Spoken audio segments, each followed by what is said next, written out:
Ano mo nangyari? Ano? Hindi, girlfriend niya nga yan. Ha? Girlfriend niya. Cover up eh.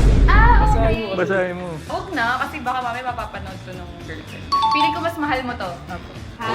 Kasi portrait eh. So guys, tignan natin yung result later, after 8 hours. Guys. Hey guys, I'm Sabi Leones. And today, nandito tayo sa Solar Extreme. Yan. Dito sa 190, Tomas Morato Corner Stop, Gandia, Quezon City, guys. Madali lang siya mahanap pa sa Amara and Ayomi na residence sa Hotel A&A. So yeah, meron tayong client ngayon dito. Tara, papakilala ko sa inyo si Ma'am. Hello po, ano pong name niyo? Sa'yo. So, ang pinapatato ni Ma'am Sai is portrait, no? Sino siya? Pwede malaman ko po.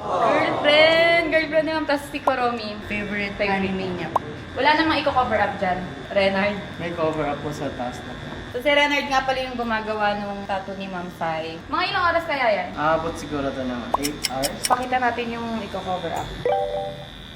Pwede ko po ba malaman kung paano nyo nakita yung shop? Online ba? Or ni-refer ba kayo? Nakita ko po sa TikTok. TikTok? Opo, TikTok niya. Solar Boy. Galing niya.